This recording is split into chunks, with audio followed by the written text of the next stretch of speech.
नमस्कार विद्यार्थी मित्रांनो, अभ्यास मित्र परिवारामध्ये तुम्हा सर्वांचं खूप खूप स्वागत आहे.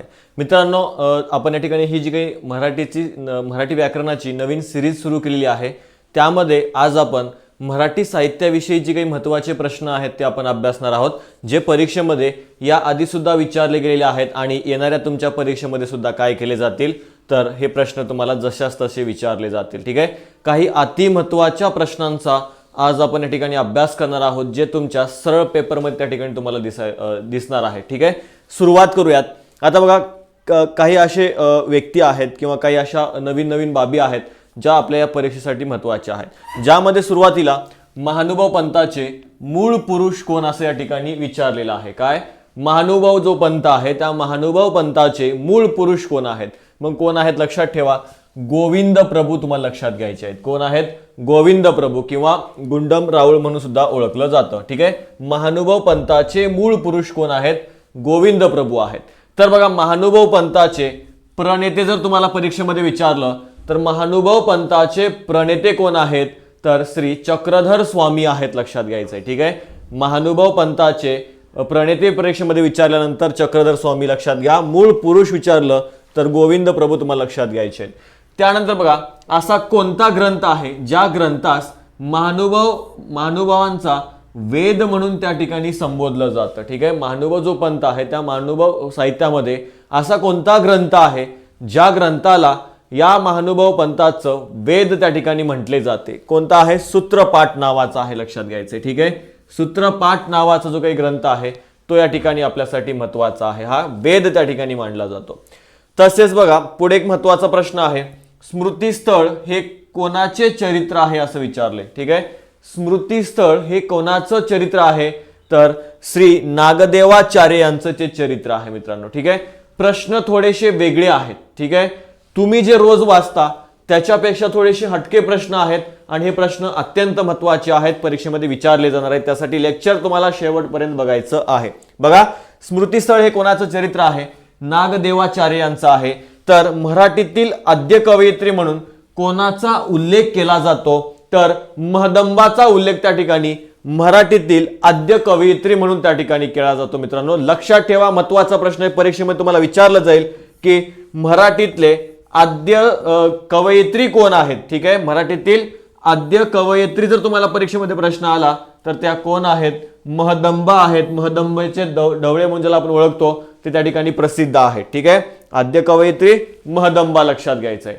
त्यानंतर बघा, मराठी गद्याची मुहूर्तमेढ कोणी रवलेली आहे. ठीक आहे, मराठी जे काही साहित्य निर्मिती आहे त्या साहित्य निर्मितीमध्ये अग्रस्थानी कोण आहेत किंवा कोणी त्या ठिकाणी हे साहित्य निर्माण करायला सुरुवात केलेली आहे तर लक्षात ठेवायचं आहे महानुभाव पंथांनी. ठीक आहे, महानुभाव पंथानं काय केलेलं आहे तर सगळ्यात आधी या ठिकाणी मराठी गद्याची मुहूर्तमेढ त्यांनी त्या ठिकाणी रोवलेली आहे किंवा मराठी साहित्य, गद्य साहित्य ज्याला आपण म्हणतो ते निर्मिती करायला महानुभाव पंथांनी त्या ठिकाणी सुरुवात केली आहे. ठीक आहे, बघा, महानुभाव पंथाचे मूळ पुरुष कोण आहेत, गोविंद प्रभू आहेत. तर महानुभाव पंथाचे प्रणेते कोण आहेत, श्री चक्रधर स्वामी आहेत. क्लिअर आहे. त्यानंतर बघा, कोणत्या ग्रंथास महानुभावांचा वेद असं संबोधलं जातं तर तो ग्रंथ आहे सूत्रपाठ नावाचा. यस. त्यानंतर बघा, स्मृतिस्थळ हे कोणाचं चरित्र आहे, श्री नागदेवाचार्य यांचा आहे. तर मराठीतील आद्य कवयित्री म्हणून कोणाचा उल्लेख केला जातो, महदंबाचा उल्लेख केला जातो, हे लक्षात ठेवा. आणि मराठी गद्याची मुहूर्तमेढ कोणी रवलेली आहे, महानुभाव पंथांनी रवलेली आहे. ठीक आहे, आता पुढचा प्रश्न सुद्धा महत्वाचा आहे. हा प्रश्न परीक्षेमध्ये जशास तसा विचारलेला आहे. यस, TCS असू देत किंवा इतर कोणत्याही परीक्षा असू देत, त्या परीक्षांमध्ये जशास तसा हा प्रश्न त्या ठिकाणी विचारला गेलेला आहे. ज्ञानेश्वरांनी ज्ञानेश्वरीस कोणते नाव दिले होते तर लक्षात घ्या, भावार्थ दीपिका किंवा त्याला ज्ञानेश्वरी म्हणून सुद्धा ओळखली जाते. मात्र त्यांनी काय नाव दिलं होतं, भावार्थ दीपिका हे नाव दिलं होतं. लक्षात ठेवायचे, लिहून ठेवायचे. पुढे बघा, ज्ञानेश्वरांनी कोणता रस ज्ञानेश्वरीमध्ये ओतलेला आहे. ठीक आहे, ज्ञानेश्वरांनी कोणता रस या ज्ञानेश्वरीमध्ये ओतलेला आहे तर लक्षात ठेवायचा आहे, शांतरस आहे. कोणता, शांतरस. यस. पुढे जाऊयात आपण. पुढचा प्रश्न सुद्धा महत्वाचा आहे कारण की हा प्रश्न सुद्धा जशास तसा परीक्षेमध्ये त्या ठिकाणी विचारला गेलेला आहे. यस. प्रश्न काय आहे, संत नामदेवाचे हिंदी कविता संत नामदेवजी की मुखबाणी म्हणून कोणत्या ग्रंथात समाविष्ट करण्यात आलेला आहे. ठीक आहे, परीक्षेमध्ये विचारलेला आहे, तुम्हाला सुद्धा माहिती असेल की तुम्ही PYQ वाचला असेल तर. ठीक आहे, बघा संत नामदेवाचा जर आपण विचार केला तर त्यांनी काय केलं होतं, या शिखांचा जो काही पवित्र धर्मग्रंथ आहे, ठीक आहे, मग त्या धर्मग्रंथामध्ये जर आपण बघितलं संत नामदेवाचे काय आहेत तर त्या ठिकाणी अभंग आपल्याला त्या ठिकाणी पाहायला मिळतात. ठीक आहे, संत नामदेवजी की मुखबाणी म्हणून जर आपण बघितलं तर या ठिकाणी गुरु ग्रंथ साहिब मध्ये ज्या काही कविता आहेत, हिंदी कविता आहेत, त्या ठिकाणी आढळतात. कोणाच्या? संत नामदेवांच्या कविता या शिखांच्या पवित्र ग्रंथामध्ये गुरु ग्रंथ साहिब मध्ये आपल्याला यांच्या या कविता त्या ठिकाणी आढळतात. ह्या गोष्टी महत्त्वाच्या आहेत, लक्षात ठेवायच्या आहेत. ज्ञानेश्वरीला कोणतं नाव दिलेलं आहे? भावार्थ दीपिका. तर ज्ञानेश्वरीने कोणता रस ज्ञानेश्वरीमध्ये ओतलेला आहे? शांतरस ओतलेला आहे. तर नामदेवांची जी काही कविता आहेत, हिंदी कविता, त्या गुरुग्रंथ साहिबमध्ये शिखांच्या पवित्र धर्मग्रंथामध्ये आपल्याला आढळतात. आता लीळा चरित्रात कोणाचे चरित्र रेखाटले आहे? ठीक आहे, लीळा चरित्र सुद्धा ग्रंथ महत्वाचा आहे. कालच आपण अभ्यासलेला आहे की हा लीळा चरित्र ग्रंथ कोणाचा आहे. तुम्हाला कमेंटमध्ये आज सांगायचं आहे की हा लीळा चरित्र ग्रंथ कोणाचा आहे. मात्र एक महत्वाची गोष्ट आहे की या लीळा चरित्रामध्ये कोणाचं चरित्र रेखाटलेलं आहे? श्री चक्रधर स्वामी यांचं चरित्र जे आहे या लीळा चरित्रामध्ये त्या ठिकाणी रेखाटलेलं आहे. पुढचा प्रश्न बघा, कीर्तनाचा प्रवर्तक काय म्हटलेला आहे? कीर्तनाचा प्रवर्तक कोणत्या संतास मानले जातं? ठीक आहे, ज्यांनी कीर्तन करायला सुरुवात केली किंवा कीर्तनाचे प्रवर्तक म्हणून जर आपण बघितलं तर कोणाला आपण ओळखतो? संत नामदेवांना ओळखतो. लक्षात ठेवा, कोण आहेत? संत नामदेवांना आपण काय म्हणून ओळखतो? तर कीर्तनाचा प्रवर्तक या नात्या म्हणून त्या ठिकाणी आपण संत नामदेवांना ओळखतो. तसेच पुढचा प्रश्न बघा, एकनाथांच्या आयुष्यातील अखेरची अपूर्ण असलेली जी काही रचना आहे ती नेमकी कोणती होती? ठीक आहे, ते रचना करत होते मात्र त्या ठिकाणी ती रचना जी आहे ती अपूर्ण राहून गेलेली होती. मग अशी कोणती रचना आहे संत एकनाथांच्या आयुष्यातील? तर लक्षात घ्या, भावार्थ रामायण. ठीक आहे, महत्वाचा प्रश्न आहे, परीक्षेमध्ये तुम्हाला विचारलं जाईल मित्रांनो, लक्षात घ्यायचा आहे. ठीक आहे, काय म्हटलेलं आहे बघा, संत एकनाथांच्या आयुष्यातील अखेरची व अपूर्ण रचना कोणती? तर भावार्थ रामायण. असं सुद्धा विचारलं जाईल की भावार्थ रामायण कोणाचं आहे? संत एकनाथांचं आहे. क्लिअर आहे? पुढे बघा, मराठीतील पहिले शृंगारिक काव्य कोणतं? ठीक आहे, मराठी भाषेतलं पहिलं कसं काव्य? शृंगारिक काव्य. ठीक आहे, शृंगारिक काव्य जर आपण बघितलं तर ते कोणतं आहे? रुक्मिणी स्वयंवर आहे. लक्षात घ्यायचंय, कोणतं? रुक्मिणी स्वयंवर.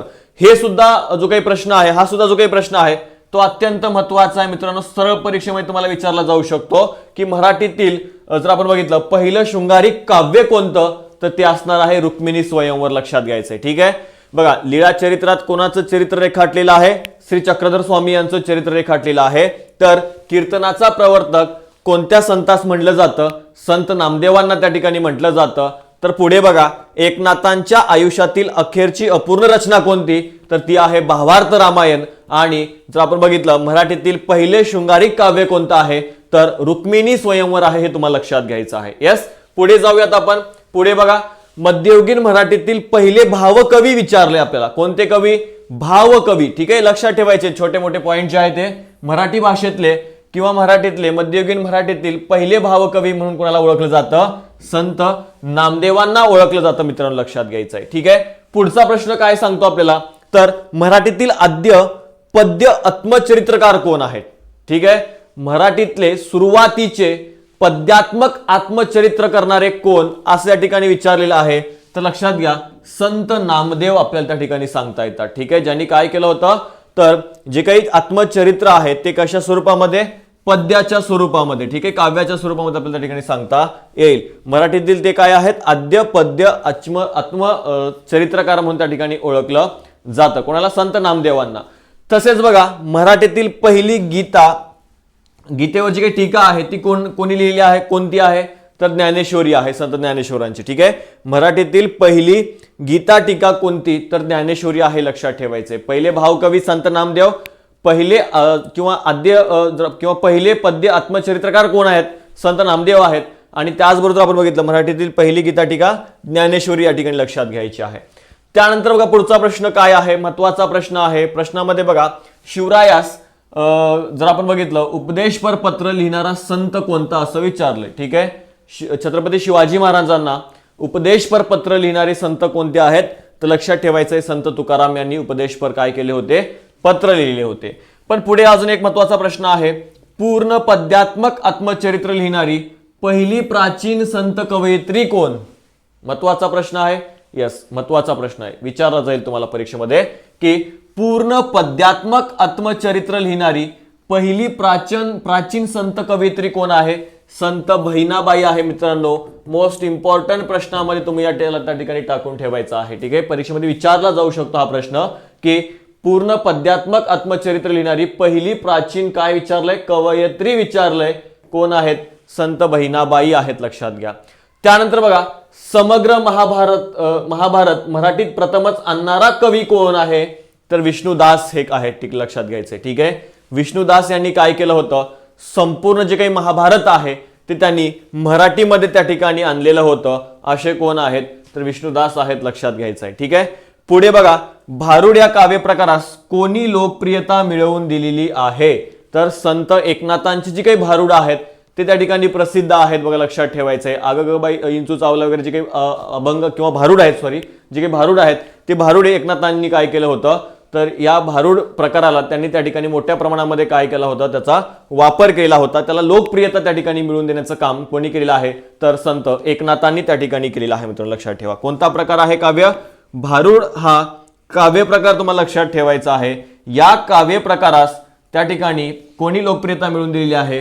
तर संत एकनाथांनी लोकप्रियता त्या ठिकाणी मिळवून दिली आहे. कन्फ्युजन होऊ द्यायचं नाही, संत तुकाराम संत नामदेव यांच्यामध्ये कन्फ्युजन होऊ द्यायचं नाही. ठीक आहे, भारुड म्हटल्यानंतर आपल्या डोळ्यासमोर कोण आले पाहिजे? संत एकनाथ त्या ठिकाणी आलेले पाहिजे. ठीक आहे, बघा, शिवरायांना उपदेशपर पत्र लिहिणारे संत तुकाराम आहेत. त्याचबरोबर जर आपण बघितलं, पूर्ण पद्यात्मक आत्मचरित्र लिहिणारी पहिली प्राचीन संत कवयित्री कोण आहेत? संत त्या ठिकाणी बहिणाबाई सांगता येतात आपल्याला. समग्र महाभारत मराठीत प्रथमच आणणारे कवी कोण आहेत? विष्णुदास आहेत, लक्षात ठेवायचं आहे. आणि भारुड या काव्य प्रकारास लोकप्रियता मिळवून देणारे कोण आहेत? संत एकनाथ आहेत, लक्षात घ्या. त्यानंतर बघा, महत्वाचा आहे हा सुद्धा प्रश्न, जी काही आरती आपण त्या ठिकाणी म्हणतो, कोणती? सुखकर्ता दुःखहर्ता वार्ता विघ्नाची, ही गणपतीची आरती कोणी लिहिली आहे? संत रामदासांनी लिहिली आहे. मित्र लक्षात ठेवायचंय. ठीक आहे, बघा, इथून पुढे तुमच्या लक्षात राहिलं पाहिजे, ज्यावेळेस तुम्ही त्या ठिकाणी ही आरती म्हणाल त्यावेळेस ही आरती कोणाची आहे? संत रामदासांनी लिहिलेली आहे. मित्र लक्षात ठेवायचंय. ठीक आहे, कोणती? सुखकर्ता दुःखहर्ता वार्ता विघ्नाची, ही गणपतीची आरती कोणी? संत रामदासांनी लिहिली आहे. तसेच पुढचा सुद्धा प्रश्न महत्वाचा आहे, संत ज्ञानेश्वरांनी नेवासा येथे ज्या खांबास टेकून बसून ज्ञानेश्वरीचं कथन केलं त्या खांबाचं नाव काय विचारलेलं आहे आपल्याला. ठीक आहे, प्रश्न परत एकदा बघा, संत ज्ञानेश्वरांनी नेवासे येथे ज्या खांबास टेकून बसून ज्ञानेश्वरीचं कथन केलं त्या खांबाचं नाव काय? तर त्या खांबाला काय म्हटलं जातं? पैशाचा खांब असं त्या ठिकाणी म्हटलं जातं. कशाचा?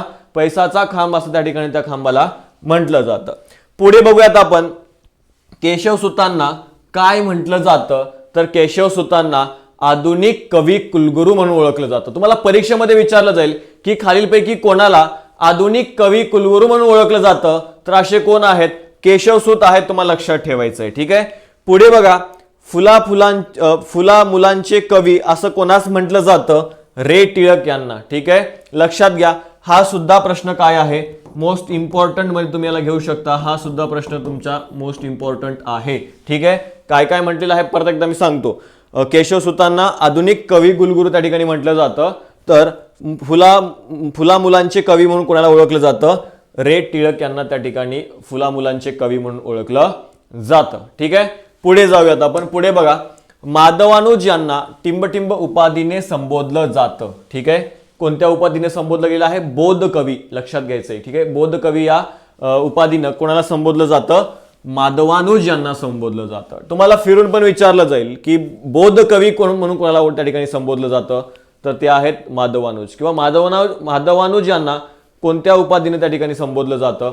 ते सुद्धा आहेत बोध कवी, लक्षात घ्या. ठीक आहे, कवी दत्त यांना टिंबटिंब असं म्हटलं जातं, तर त्यांना शिशु कवी म्हटलं जातं. परीक्षेमध्ये तुम्हाला असं विचारलं जाईल की शिशु कवी खालीलपैकी कोणाला म्हटलं जातं? लक्षात ठेवायचं आहे, कोण व्यक्ती आहेत? कवी दत्त आहेत, यांना शिशु कवी म्हणून त्या ठिकाणी ओळखलं जातं. तसेच पुढे सुद्धा प्रश्न महत्वाचा आहे, गोविंदाग्रजांचा गौरव कोणत्या शब्दात केला जातो? तर गोविंदाग्रजांना प्रेमाचे शाहीर म्हणून ओळखलं जातं, लक्षात ठेवायचं. ठीक आहे, प्रेमाचे शाहीर म्हणून कोणाला ओळखलं जातं? तर या ठिकाणी गोविंदाग्रजांचा त्या ठिकाणी या शब्दांमध्ये काय केला जातो, गौरव केला जातो मित्रांनो, लक्षात घ्यायचं आहे. यस. त्यानंतर पुढे बघा, बालकवींना टिंबटिंब असं म्हटलं जातं. ठीक आहे, बालकवींनाच काय म्हटलं जातं, निसर्ग कवी म्हणून सुद्धा त्यांना ओळखलं जातं. ठीक आहे, बघा जी काही टोपण नावं आहेत त्या टोपण नावांचा सुद्धा आपण मागच्या एका लेक्चरमध्ये अभ्यास केला आहे. मग हे सुद्धा तुम्हाला सांगायचं आहे की बालकवी म्हणून कोणाला त्या ठिकाणी ओळखलं जातं. ठीक आहे, हे सुद्धा तुम्हाला कमेंटमध्ये सांगायचं आहे, कारण की असे प्रश्न परीक्षेमध्ये विचारले गेलेले आहेत, पुढे सुद्धा विचारले जातील. बालकवींना अजून काय म्हटलं जातं, तर त्यांना निसर्ग कवी म्हणून सुद्धा ओळखलं जातं.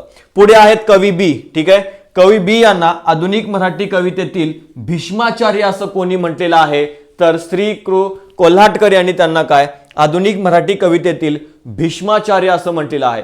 परीक्षेमध्ये विचारलं जाईल तुम्हाला की आधुनिक मराठी कवितेतील भीष्माचार्य असं कोणाला संबोधलं जातं, तर ते आहेत कवी बी. आणि असं त्यांना कोणी म्हटलंय, तर श्री कृ कोल्हाटकर यांनी त्या ठिकाणी त्याचा उल्लेख केला आहे. मग कवी बी कोणाला म्हटलं जातं, कवी बी कोणाचं टोपण नाव आहे, हे आपण मागच्या लेक्चरमध्ये अभ्यास होतो, तुम्हाला कमेंटमध्ये सांगायचं आहे. जर आठवत नसेल तर तुम्हाला परत ते लेक्चर त्या ठिकाणी बघून काढायचं आहे, कारण की महत्वाचे काही टोपण नाव होते ते आपण त्या ठिकाणी आपल्या या सिरीजमध्ये अभ्यासलेले आहेत. यस. परत एकदा बघा, माधवानुज यांना टिंबटिंब उपाधीने संबोधलं जातं, तर बोधकवी या उपाधीने संबोधलं जातं. त्यानंतर कवी दत्त आहेत, कोण, कवी दत्त आहेत, यांना शिशु कवी म्हणून त्या ठिकाणी ओळखलं जातं. गोविंदाग्रजांचा गौरव कोणत्या शब्दात केला जातो, प्रेमाचे शाहीर या शब्दात केला जातो, तर बालकवींनाच निसर्ग कवी असं म्हणून सुद्धा ओळखलं जातं. त्याचबरोबर कवी बी यांना आधुनिक मराठी भाषेतील भीष्माचार्य म्हटलं जातं, आणि हे महत्वाचं आहे, इथं तुम्हाला परीक्षेमध्ये प्रश्न विचारला जाऊ शकतो. यस. पुढे जाऊयात आपण. पुढे बघा, यस, थोडंसं बॅच बद्दल प्रमोशन आहे.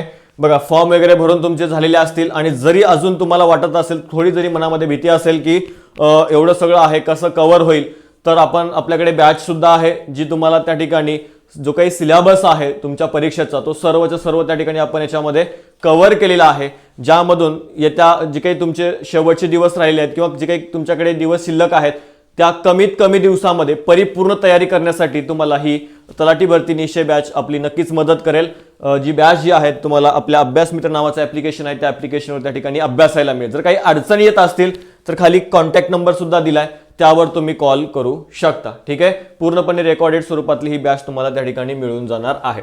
पुढे बघा, नवकाव्य हा शब्द कोणाच्या कवितेपासून अस्तित्वात आला. ठीक आहे, शब्द कोणता आहे, नवकाव्य. मग कोण आहेत, कोणाच्या त्या ठिकाणी कवितेपासून अस्तित्वात आलेला आहे, बासी मर्ढेकर यांच्या त्या ठिकाणी कवितेपासून अस्तित्वात आलेला आहे. कोणता शब्द, नवकाव्य हा शब्द लक्षात ठेवायचा आहे. ठीक आहे, नवकाव्य हा शब्द कोणाच्या कवितेपासून अस्तित्वात आला, तर बासी मर्ढेकर यांच्या कवितेपासून अस्तित्वात आलेला आहे.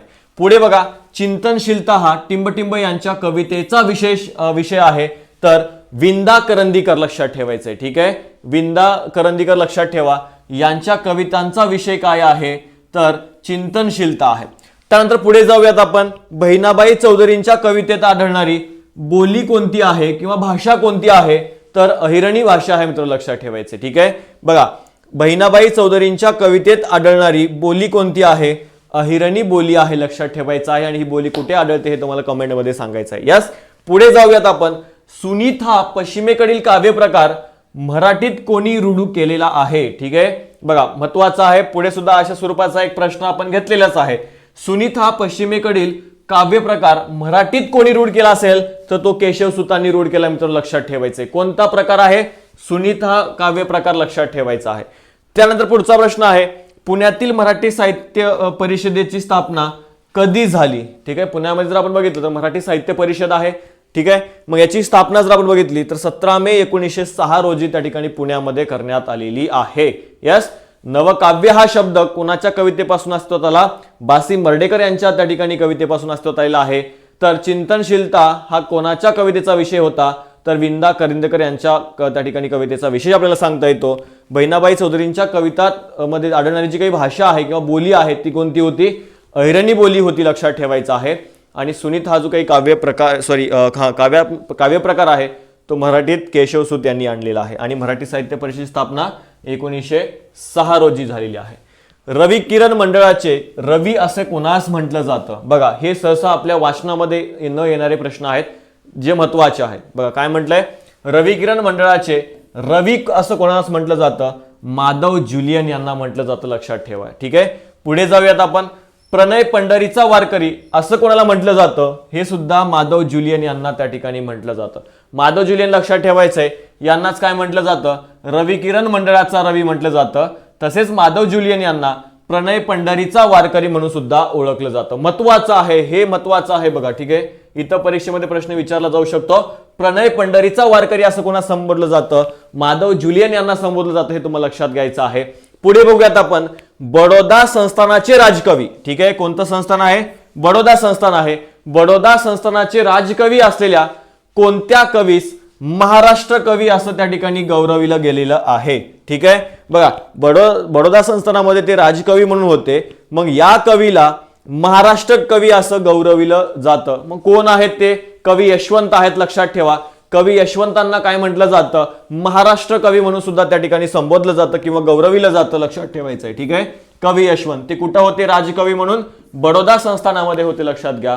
तसेच मराठी कवितेला मुक्त छंदाची देणगी कोणी दिली असा प्रश्न आहे पुढचा. ठीक आहे, मराठी कवितेला मुक्त छंदाची देणगी कोणी दिलेली आहे, तर कवी अनिल यांनी दिलेली आहे, मित्रांनो लक्षात ठेवायचंय. ठीक आहे, बघा महत्वाचं काय काय आहे याच्यामध्ये आपण बघितलेलं आहे. परत एकदा आपण सर्व बघूयात. रवी किरण मंडळाचे रवी म्हणून कोणाला ओळखलं जातं, माधव जुलियन यांना ओळखलं जातं. प्रणय पंढरीचा वारकरी असं कोणाला त्या ठिकाणी म्हटलं जातं, ते सुद्धा माधव जुलियन यांना म्हटलं जातं. तर महाराष्ट्र कवी असा कोणाचा गौरव करण्यात आला होता, कवी यशवंत यांचा करण्यात आला होता. तर या ठिकाणी पुढे आहे मराठी कवितेत जर आपण बघितलं, कवितेला मुक्त छंदाची देणगी कोणी दिली असेल, तर त्या ठिकाणी कवी अनिल यांनी दिलेली आहे. पुढे बघा, मराठी भाषेचे शिवाजी कोणास म्हटलं जातं, तर विष्णू शास्त्री चिपळूणकरांना म्हटलं जातं, लक्षात ठेवायचंय. ठीक आहे, बघा मराठी भाषेचे शिवाजी कोणास म्हटलं जातं, विष्णू शास्त्री चिपळूणकरांना म्हटलं जातं. तर मराठी भाषेचे पाणी कोणाला म्हटलं जातं हे तुम्हाला कमेंटमध्ये सांगायचं आहे. आणि नुसतं त्या ठिकाणी मी म्हणतोय आणि तुम्ही फक्त लेक्चर बघताय आणि सोडून देताय असं नका करू, तुम्हाला कमेंट करायचे आहे. ठीक आहे, ज्याने जे कमेंट करते त्यांना त्या ठिकाणी लाईक मिळेल. यस, बघा मराठी भाषेचे शिवाजी जर आपण बघितलं कोणास म्हटलं जातं, विष्णू शास्त्री चिपळूणकरांना म्हटलं जातं. तर मुक्त छंदाचा प्रयोग व पुरस्कार करणारा कवी कोण आहे, तर अनिल आहे, हे आपण मागे सुद्धा बघितले. ठीक आहे, ख्रिस्त धर्म स्वीकारणारा कवी कोण होता, तर रे टिळक आहेत, लक्षात ठेवायचं आहे. ठीक आहे, रे टिळक यांनी काय केलं होतं, ख्रिस्त धर्माचा स्वीकार केला होता त्या साहित्यिकांनी, कवींनी. ठीक आहे, पुढे बघा, मराठीमध्ये अभंग रचना कोणत्या मुसलमान कवीने किंवा मुस्लिम कवीने केली आहे, तर शेख मोहम्मद आहेत, लक्षात ठेवा. हा प्रश्न महत्वाचा आहे मित्रांनो, लक्षात ठेवायचे, परीक्षेमध्ये तुम्हाला विचारला जाऊ शकतो की मराठीत अभंग रचना कोणत्या मुस्लिम कवीनं केलेला आहे, हे लक्षात ठेवा, शेख मोहम्मद आहेत. यस, क्लिअर आहे, महत्वाचं आहे, लिहून ठेवायचं आहे. बघा मराठी भाषेचे शिवाजी विष्णू शास्त्री चिपळूणकरांना म्हटलं जातं. मुक्त छंदाचा प्रयोग आपण बघितलेला आहे, अनिल यांनी केलेला आहे, कवी अनिल यांनी. ख्रिस्त धर्म कोणी स्वीकारलाय, रे टिळक यांनी स्वीकारलाय. तर मराठीत अभंग रचना कोणत्या मुस्लिम कवीने केली होती, तर लक्षात ठेवायचं आहे, शेख मोहम्मद यांनी त्या ठिकाणी केलेली आहे. तर बघा साने गुरुजी यांनी, पुढचा प्रश्न काय आहे, साने गुरुजी यांनी कोणत्या प्रेरणेने लेखन केलं आहे, तर मानवतावादी प्रेरणेने लेखन केलं आहे. यस, पुढे बघूयात आपण. मराठीतील नाट्यछटा प्रथम कोणी लिहिली, तर दिवाकर यांनी काय केलेलं आहे, मराठीमध्ये नाट्यछटा जी आहे ती त्या ठिकाणी प्रथम लिहिली आहे. पुढे जाऊयात आपण. दलित साहित्याचे पहिले नाटककार, महत्वाचं आहे, विचारलं जाऊ शकतं. ठीक आहे, दलित साहित्याचे पहिले नाटककार कोण आहेत, तर किसन फगुजी बनसोडे जे आहेत ते काय, तर दलित साहित्याचे पहिले नाटककार म्हणून त्यांना ओळखलं जातं. कोण, किसन फागुजी बनसोडे. यस, पुढे बघा, सॉनेट या काव्य प्रकाराचे सुनीत हे सुटसुटीत नाव कोणी रूढ केलेलं आहे, रवी किरण मंडळाने त्या ठिकाणी काय केलेलं आहे, हे नाव रूढ केलं आहे. मराठीतील पहिलं स्वतंत्र विनोदी कादंबरी कोणती, तर ढड्डा शास्त्री पराणे हे काय आहे, मराठीतील स्वतंत्र विनोदी कादंबरी. तुम्हाला लक्षात ठेवायचे, परीक्षेमध्ये विचारलं जाईल तुम्हाला मित्रांनो हा प्रश्न सुद्धा, की मराठी भाषेतील पहिली स्वतंत्र विनोदी कादंबरी कोणती, तर ढड्डा शास्त्री पुराणे हे जी काही कादंबरी आहे ती मराठी भाषेतली पहिली स्वतंत्र विनोदी कादंबरी आहे, लक्षात ठेवा. ठीक आहे, बघा साने गुरुजी यांनी कोणत्या प्रेरणेने लिखाण केलेलं आहे, मानवतावादी प्रेरणेने लिखाण केलं आहे. तर मराठीतील नाट्यछटा प्रथम कोणी लिहिलेली आहे, दिवाकर यांनी लिहिलेली आहे. तर दलित साहित्याचे पहिले नाटककार म्हणून कोणाला ओळखलं जातं, किसन फागुजी बनसोडे यांना ओळखलं जातं. तर ज्या काही सॉनेट हा काव्य प्रकार आहे त्याचं सुनीत असं नाव कोणी त्या ठिकाणी रूढ केलं, तर रवी किरण मंडळाने रूढ केलेला आहे. ठीक आहे. मराठीतील पहिले स्वतंत्र विनोदी कादंबरी कोणती आहे? धड्डा शास्त्री पुराणे या ठिकाणी लक्षात ठेवायचं आहे. यानंतर बघा मराठीतील पहिल्या स्त्री नाटककार विचारले तुम्हाला. महत्वाचा प्रश्न आहे. मराठीतील पहिल्या स्त्री नाटककार कोण आहेत? गिरिजाबाई केळकर. ठीक आहे. कोण आहेत? गिरिजाबाई केळकर काय आहेत? तर मराठीतल्या पहिल्या स्त्री नाटककार आहेत. पुढे बघा नाट्य संमेलनाच्या पहिल्या महिला अध्यक्ष किंवा पहिल्या अध्यक्ष कोण आहेत? त्या सुद्धा गिरिजाबाई केळकर आहेत. लक्षात ठेवायचे. गिरिजाबाई केळकर तुम्हाला महत्वाचे आहेत, ज्या की मराठीतील पहिल्या स्त्री नाटककार आणि नाट्य संमेलनाच्या पहिल्या अध्यक्षा सुद्धा त्या ठिकाणी राहिलेल्या आहेत. कोण? गिरिजाबाई केळकर. यस. पुढे बघा मुंबई येथे 1857 मध्ये मराठी नाटककारांसाठी पहिले नाट्यगृह कोणी त्या ठिकाणी बांधलेलं आहे? यस. काय विचारलेलं आहे? मुंबई येथे 1857 मध्ये मराठी नाटकासाठी पहिले नाट्यगृह कोणी बांधलं? तर जगन्नाथ शंकर शेठ. ठीक आहे. नाना शंकर शेठ म्हणून ज्यांना ओळखतो आपण, यांनी काय केलं होतं? मराठी नाटकासाठी पहिले नाट्यगृह मुंबईमध्ये बांधलेलं आहे मित्रांनो. त्यानंतर बघा आचार्य आत्रे यांचा राष्ट्रपती पदक विजेता चित्रपट कोणता आहे? तर श्यामची आई हा चित्रपट आहे. ठीक आहे. लक्षात ठेवायचे. श्यामची आई हा चित्रपट जर आपण बघितलं तर आचार्य आत्रे यांचा राष्ट्रपती पदक विजेता चित्रपट त्या ठिकाणी सांगता येतो. पुढे बघा 27 फेब्रुवारी 1996 हा दिवस काय म्हणून त्या ठिकाणी पाळला जातो? जागतिक मराठी त्या ठिकाणी दिन म्हणून पाळला जातो. ठीक आहे. कोणता? 27 फेब्रुवारी हा जो काही दिवस आहे तो काय म्हणून पाळला जातो? तर जागतिक मराठी दिन म्हणून त्या ठिकाणी पाळला जातो. कुसुमाग्रजांना, पुढचा प्रश्न बघा, कुसुमाग्रजांनी कोणत्या साहित्य मंडळाची स्थापना केली? तर ध्रुव मंडळ या साहित्य मंडळाची त्यांनी काय केली होती? स्थापना या ठिकाणी केलेली आहे. कोणी? कुसुमाग्रज यांनी मित्रांनो लक्षात ठेवायचे. ठीक आहे. कुसुमाग्रजांनी कोणत्या साहित्य मंडळाची स्थापना केलेली आहे? ध्रुव मंडळाची स्थापना केली आहे. तर पुढे बघा मराठीतील पहिलं विडंबनात्मक पुस्तक कोणतं आहे? तर संगीत हजामत नावाचं जे काही पुस्तक आहे ते मराठी भाषेतलं पहिलं विडंबनात्मक पुस्तक आहे. तुम्हाला लक्षात ठेवायचं आहे. आणि हे सुद्धा प्रश्न जर आपण बघितला, हा सुद्धा प्रश्न जर आपण बघितला, काय आहे? अत्यंत महत्वाचा आहे. इम्पॉर्टंट त्या ठिकाणी आपल्याला सांगता येतो. ठीक आहे. बघा महत्वाच्या गोष्टी आहेत. पहिले नाट्यगृह जे आहे ते कोणी त्या ठिकाणी बांधलेलं आहे? जगन्नाथ शंकर शेठ यांनी. राष्ट्रपती पदक विजेता चित्रपट कोणता आहे? श्यामची आई आहे. तसेच 27 फेब्रुवारी हा दिवस काय म्हणून साजरा केला जातो? जागतिक मराठी दिन म्हणून त्या ठिकाणी साजरा केला जातो. कुसुमाग्रजांनी कोणत्या साहित्य मंडळाची? तर ध्रुव मंडळ या साहित्य मंडळाची स्थापना त्यांनी केली आहे. मराठीतील पहिले विडंबनात्मक पुस्तक कोणतं? संगीत हजामत आहे. लक्षात ठेवा, परीक्षेमध्ये विचारलं जाऊ शकतं. तसेच बघा मराठीतील पहिले आणि प्रमुख राजकीय कादंबरीकार म्हणून कोणास ओळखलं जातं? ग. माडखोलकर यांना काय म्हणून ओळखलं जातं? बघा महत्वाचा प्रश्न आहे. मराठीतील पहिले आणि प्रमुख काय? राजकीय कादंबरीकार. ठीक आहे. कोणते? राजकीय कादंबरीकार म्हणून कोणास ओळखलं जातं? ग. माडखोलकर यांना त्या ठिकाणी ओळखलं जातं. हे तुम्हाला लक्षात घ्यायचं आहे. त्यानंतर बघा मराठी रंगभूमीचे जनक कोणाला म्हटलं जातं? कशाचे? मराठी रंगभूमीचे जनक कोणाला म्हटलं जातं? विष्णुदास भावे यांना त्या ठिकाणी ओळखलं जातं. मराठी रंगभूमीचे जनक म्हणून आपण त्यांना त्या ठिकाणी ओळखतो. त्यानंतर बघा नाटकाचे पहिले छापील पुस्तक कोणतं होतं? तर प्रबोध चंद्रोदय हे काय आहे? मराठीतील पहिले छापील पुस्तक त्या ठिकाणी नाटकाचं आपल्याला सांगता येतं. कोणतं? प्रबोध चंद्रोदय नावाचं. तसेच मराठीतील पहिले स्वतंत्र सामाजिक नाटक कोणतं आहे? तर मनोरमा हे नाटक लक्षात घ्यायचं आहे. ठीक आहे. बघा आपण हे का घेत आहोत? तर त्या ठिकाणी परीक्षेमध्ये तुम्हाला कसाही प्रश्न जरी आला तरी तुम्हाला त्याचं उत्तर देता यावं या उद्देशाने बारीक सारीक जे काही प्रश्न आहेत ते सुद्धा आपल्याकडून राहून गेले नाही पाहिजे या उद्देशाने आपण या ठिकाणी ही सिरीज सुरू केलेली आहे. ठीक आहे. नाटकाचे पहिले छापील पुस्तक प्रबोध चंद्रोदय. तर मराठीतील पहिले स्वतंत्र सामाजिक नाटक कोणतं? मनोरमा नावाचं नाटक आहे. तसेच मराठीतील पहिले स्वतंत्र ऐतिहासिक नाटक जर तुम्हाला परीक्षेमध्ये विचारलं तर ते कोणतं आहे? थोरले माधवराव पेशवे आहे मित्रांनो, लक्षात घ्या. ठीक आहे. हे काय आहे?